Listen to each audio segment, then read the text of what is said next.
Pessoal, seria algum tipo de loucura defender que a Copa do Mundo deveria acontecer todos os 12 meses do ano? Como eu escrevi ontem, há algo profundamente constrangedor nesse hábito bem brasileiro de torcer contra a Argentina em toda e qualquer Copa do Mundo, a ponto de muita gente ter a manha de usar orgulhosamente a camisa da Alemanha do 7-1 em plena final de 2014, a ponto de oferecer cidadania afetiva a toda e qualquer seleção europeia que apareça na frente dos nossos vizinhos. A antipatia pelo povo argentino é uma cláusula pétrea da nossa frágil identidade nacional. E até aí vai lá. Futebol também é o direito de ser infantil e caricato em grupo. O problema começa quando a rivalidade esportiva vira autorização moral para ofender um povo inteiro. Quando o Brasil é derrotado numa Copa do Mundo, e isso tem acontecido com muita frequência, a gente direciona todo o nosso ressentimento não apenas contra o nosso adversário clássico, mas a todos os cidadãos que compõem a sua torcida. E justificativas não faltam. É um povo que odeia brasileiros, que se considera superior a toda a América Latina e cujo racismo matou todos os seus negros. E por isso passa a representar a maior ameaça racial a toda a população negra brasileira. E é justamente por esse ódio irracional coletivo contra o argentino que eu defendo uma Copa permanente. Porque durante a Copa que o Brasil produz um dos seus fenômenos sociológicos mais peculiares e fascinantes. E sim, eu estou falando dele, eu estou falando de você.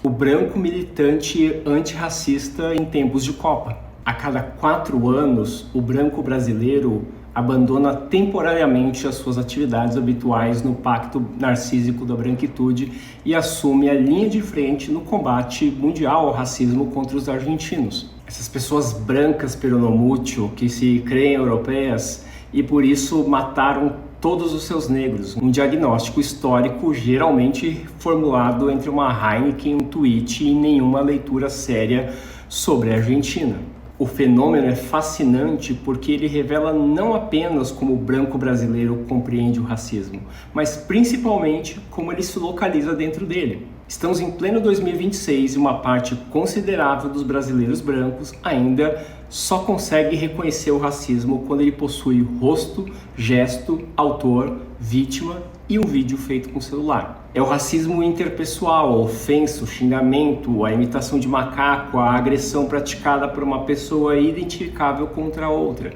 Esse racismo é real, ele é violento e inadmissível. Não há relativização possível nisso. Mas ele também é a dimensão mais confortável do racismo para o branco brasileiro, porque ele permite localizar o mal inteiramente no outro.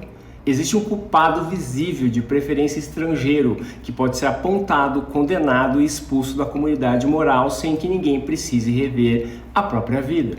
Um argentino imita um macaco e imediatamente aquele indivíduo se transforma na representação racial de uma nação inteira. Pouco importam as diferenças entre as histórias raciais dos dois países.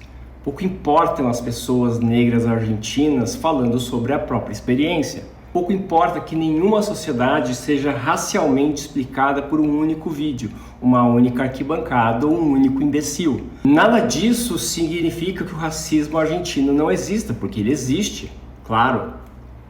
O que não existe é uma inocência racial brasileira o suficiente para que o país se apresente como uma autoridade moral no assunto.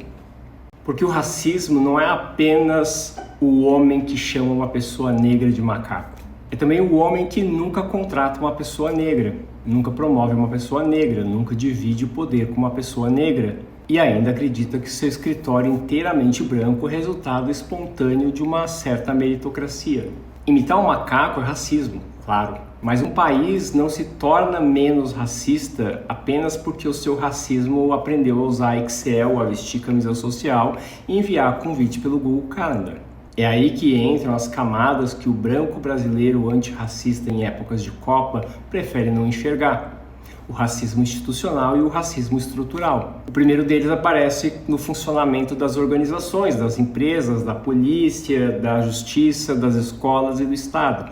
O segundo organiza a distribuição histórica de poder, de renda, de segurança, de prestígio, de vulnerabilidade e de humanidade. É eles que determinam quem está sentado à mesa e quem aparece apenas para servi-la. quem chega à diretoria e quem permanece na portaria, quem é tratado como talento e quem precisa passar a vida inteira provando que não entrou ali por engano, quem é abordado pela polícia e quem passou a vida inteira atravessando a cidade sem se preocupar em levar o RG no bolso. Um insulto racial pode arruinar uma noite, uma estrutura racial organiza uma vida inteira. E é nessa modalidade que o Brasil não precisa esperar 4 anos para ser campeão. Porque só em 2024, mais de 32 mil pessoas negras foram vítimas de homicídio no Brasil. Elas representaram 77% de todas as vítimas, uma média de quase 90 pessoas negras assassinadas por dia. E entre 2014 e 2024 foram mais de 430 mil vidas negras interrompidas por violência letal. O censo argentino de 2022 registrou 300 mil pessoas que se auto-identificam como afrodescendentes ou com antepassados negros ou africanos. Em 11 anos, portanto, o Brasil assassinou um número de pessoas negras superior a toda a população afrodescendente oficialmente contabilizada na Argentina.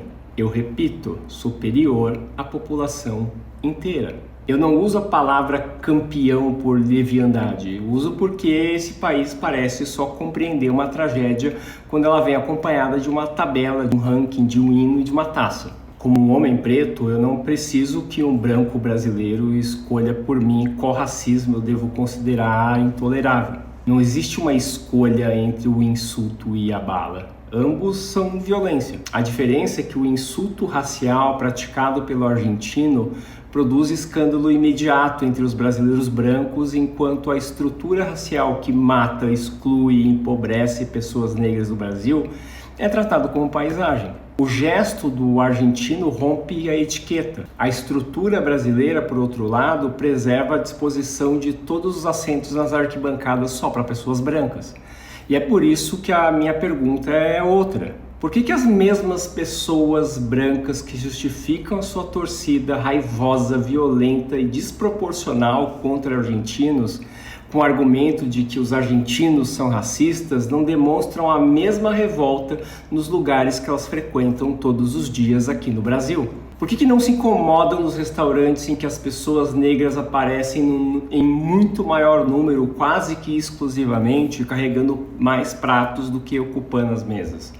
Por que não estranham os escritórios, as agências, as redações, os tribunais, os conselhos, as diretorias, os eventos empresariais, cujas escalações são mais brancas do que qualquer seleção argentina? Como alguém vê um argentino imitando um macaco e conclui que toda Argentina é racista, mas entra diariamente no escritório com 60 líderes brancos e conclui que aquilo não é normal? Talvez porque combater o racismo do outro seja muito mais confortável do que reconhecer o racismo do qual se beneficia todos os dias. Talvez porque combater o racismo do outro a cada 4 anos seja muito mais confortável do que reconhecer o racismo do qual se beneficia todos os dias. O racismo argentino é conveniente porque oferece ao branco brasileiro uma forma de heroísmo sem custo algum. É uma indignação sem renúncia. Ele pode xingar o argentino sem contratar nenhuma pessoa negra no seu trabalho. Ele pode compartilhar o vídeo sem compartilhar poder algum. Ele pode gritar contra o racismo do estádio sem questionar a folha salarial, a diretoria, o círculo de amizades, o condomínio, o restaurante ou a empresa onde ele trabalha. Ele pode se apresentar como um aliado das causas negras sem abrir mão do dinheiro, do espaço, do conforto, do protagonismo ou do prestígio. E talvez exista algo ainda mais perverso por trás disso. Talvez o branco brasileiro não esteja exatamente combatendo o suposto monopólio argentino do racismo. Talvez ele esteja, ainda que inconscientemente, apenas defendendo o seu direito exclusivo de protagonizar a opressão racial no Brasil. Porque quando o barulho contra o outro encontra o eco no silêncio diante dos próprios privilégios, a questão deixa de ser a Argentina, os argentinos. A questão passa a ser o espelho. E o espelho é o único adversário contra o qual o brasileiro ainda prefere perder para o WO.